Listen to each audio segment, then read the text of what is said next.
Olá pessoal, tudo bem?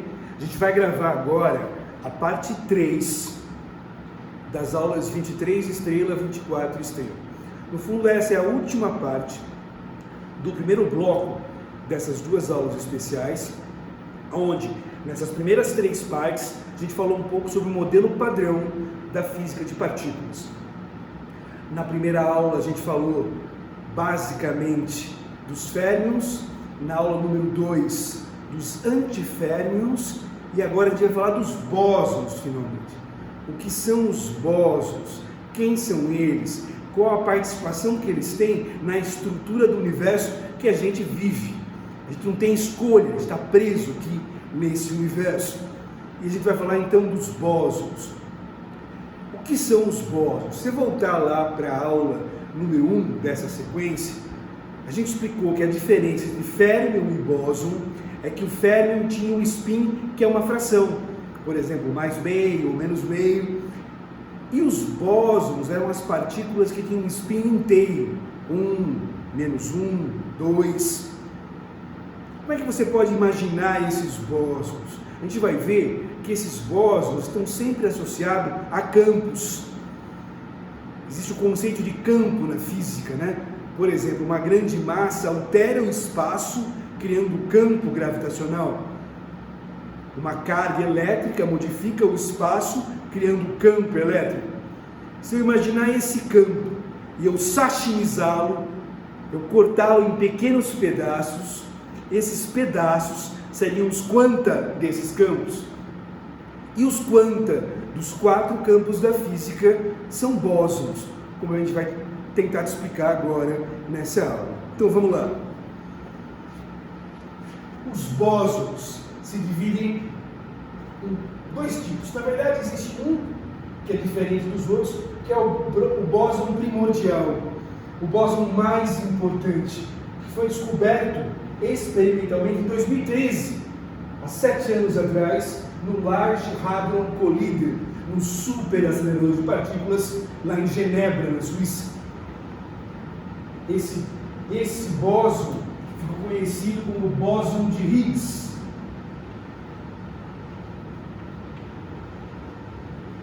Higgs é o sobrenome de um físico escocês que ainda em vida pôde acompanhar a descoberta da partícula que ele previu há muito tempo atrás. Deve ter sido muito emocionante. Essa partícula foi chamada pela imprensa da partícula Deus. Como assim Deus? Quem é seu Deus?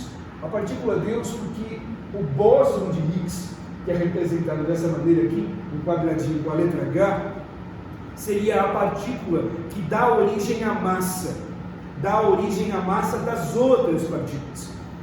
Porque se as partículas não tivessem massa, vamos imaginar, a que velocidade elas se moveriam no universo? C, na velocidade da luz. Então seria impossível a gente ter a matéria, porque as partículas se moveriam tão depressa que elas nunca poderiam se aglutinar. Então é a presença do bóson de Higgs que, como uma âncora, faz com que as outras partículas percam velocidade, ganhem massa, ganhem inércia, e a gente possa ter um universo como a gente tem. Então o bóson de Higgs é a partícula que explica por que, por exemplo, o próton e o nêutron têm massas diferentes. Na verdade, por que os quarks que os compõem têm massas diferentes? Então, o primeiro bóson, e o mais importante, é o bóson de Higgs. Aí nós temos os bósons carregadores das forças. A gente sabe que na física, para que eu possa entender o mundo, eu tenho que entender quem são os tijolos e como é que eu grudo eles, ou seja, quem é a cola, quem é a força, quem é a interação entre essas partículas. Então, os bósons, carregadores de força, vão explicar do ponto de vista da mecânica quântica como é que as forças são, qual é a natureza das forças e como é que elas se transmitem de uma partícula para outra. Então, os carregadores de força vão estar relacionados com as 4 forças do universo. Mas, Alan, não existem mais forças? Não. Do ponto de vista da física moderna, só existem 4 interações. 4 forças fundamentais. Todas as outras que a gente imagina, na verdade, são uma delas. Quais são as 4 forças fundamentais do universo? A mais forte, que é chamada força forte, Strong Interaction em inglês. A força eletromagnética, que é a segunda mais forte na sequência comparativa. A força fraca e a força gravitacional. São os 4 campos da física associados à força forte, à força eletromagnética, à força fraca e à força gravitacional. Vamos falar um pouquinho delas. A força forte é uma força atrativa e que atua entre os quarks. Então a força que explica, por exemplo, como é que os quarks que se movem dentro do próton numa velocidade próxima da luz ficam unidos, porque eles trocam entre si uma força forte, que é a mais forte da natureza. Aliás, eu vou chamar ela de 1. Então a força forte é uma força atrativa, só que ela tem um alcance muito pequeno. O alcance dela é um alcance nuclear da ordem de 10 a menos 15 do metro. Por isso que no nosso cotidiano miserável, nessa vida desgraçada, a gente não percebe a força forte, porque ela comanda o coração do núcleo atômico. Lá no coração do núcleo é ela que manda, ela é a mais forte de todas, ela dá as cartas.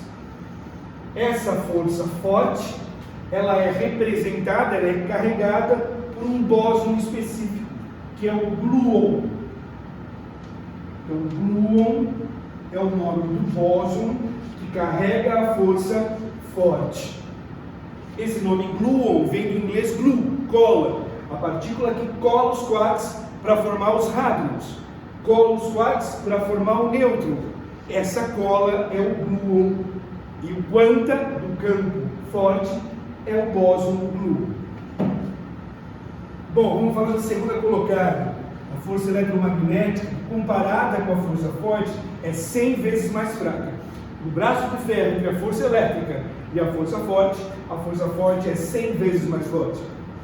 A força eletromagnética, que é o contrário da força forte, pode ser repulsiva, então a força magnética é atrativa ou repulsiva, só que ela tem um alcance infinito. Então ela já está presente no nosso dia a dia. A gente consegue perceber a força eletromagnética. Por exemplo, quando eu tento enfiar meu dedo na lousa, eu não consigo, porque há uma repulsão elétrica entre os prótons da lousa e os prótons do meu maldito dedo. Isso me impede de penetrar a lousa com o meu dedo. A força eletromagnética, de alcance infinito, ela tem um bóson que a representa, e esse eu acho que você já ouviu falar, que é o fóton. Então, sempre que você ouviu falar na física, o fóton, a partícula da luz. Sim, o fóton é o bóson da interação eletromagnética. Sempre que duas partículas, por exemplo, 2 elétrons, estão se repelindo, isso se dá pela troca entre eles de um fóton. Então é um fóton que transmite um empurrão, por exemplo, entre 2 elétrons interagindo, através de uma interação eletromagnética. Bom, aí temos a força fraca, que também é uma força nuclear, que também a gente não percebe no nosso dia a dia. Ela é uma força atrativa. Ela, por exemplo, explica a interação entre um neutrino e um elétron. Então, se eu pegar um neutrino e um elétron, esses 2 leptons, quiser entender como é que eles podem se atrair, mas não eletricamente, fracamente, existe uma força, uma maneira de calcular essa força, e ela possui 2 bósons para sua interação, que é o bóson W e o bóson Z. Eles não receberam nomes, então eles chamam de bóson W e bóson Z. Podia chamar de Weverton, Zorro, mas assim não quiseram os físicos teóricos e experimentais. Entendeu? E o último bóson é o associado, faltou dizer que a força fraca, comparada com a força forte, é 10 milhões de vezes mais fraca. Por isso que ela é chamada fraca. Comparada com a outra força nuclear, a força fraca é 10 milhões de vezes menor, menos intensa. E agora sim, a última colocada, a mais fracola das forças, praticamente o Corinthians das forças, 10 a menos 39 vezes comparado com a força forte, a força gravitacional, que você sabe que é atrativa, que tem um alcance infinito, e o bóson, correspondente à interação gravitacional, é o graviton. Graviton. Ai, minha amiga está não animal, a sua amiga está grávida. Isso é o graviton, entendeu? Beleza. Então, na física, a gente tem, além do bóson de Higgs, que explica a origem da massa, a gente tem os bósons que carregam as forças. O que carrega a força forte, o Blue, o que carrega a força eletromagnética, o fóton, o que carrega a força fraca, o W e o Z, e aquele que carrega a força gravitacional é o graviton. Bom, Alan, para que eu posso usar todos esses conceitos?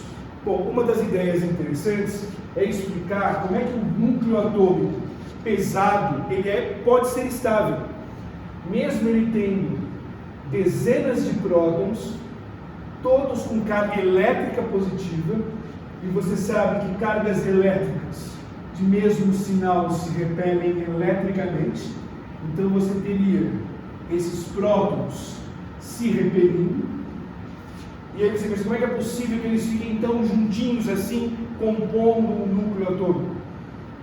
Porque na verdade eles são compostos de quarks. Cada próton, você sabe, é composto de 2 quarks up e 1 quark down, e os quarks se atraem. Portanto, o que eu tenho é que eu tenho um quark desse próton que vai atrair fortemente um quark do outro próton.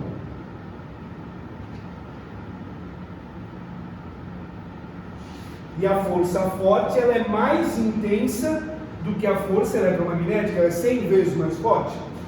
Aí você pensa assim, qual que é o papel do nêutron? Fundamental. Porque o nêutron não tem carga.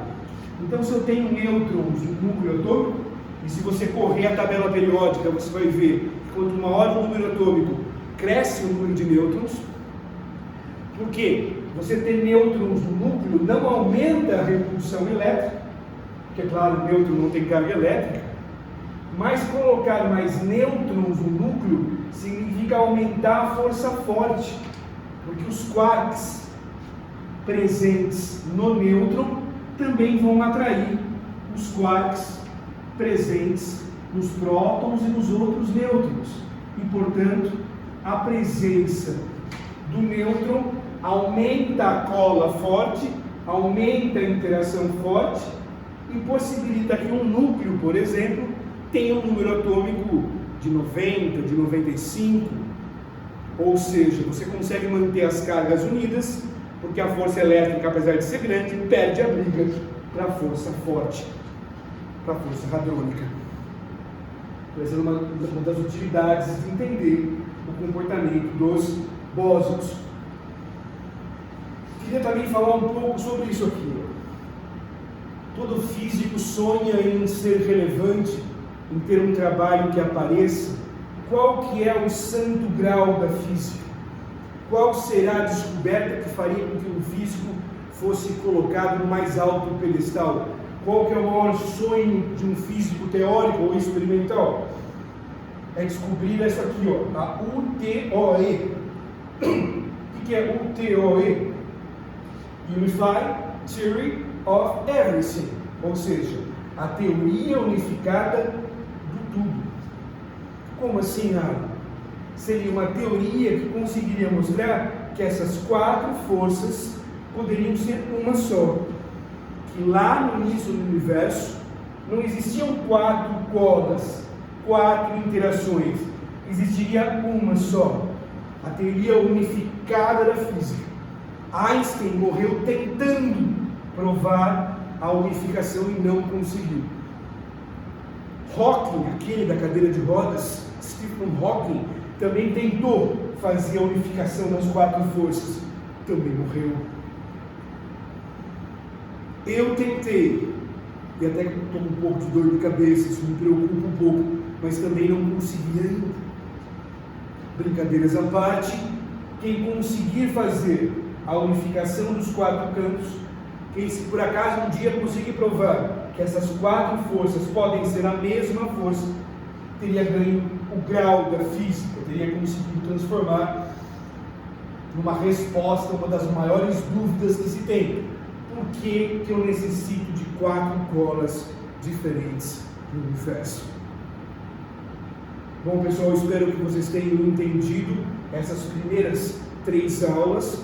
É claro que é um assunto difícil, é claro que é um assunto novo, mas se for necessário você volte aos vídeos, se for necessário depois você mande perguntas por e-mail, ou mande perguntas pelo WhatsApp, ou qualquer meio de comunicação, e a gente vai se falando.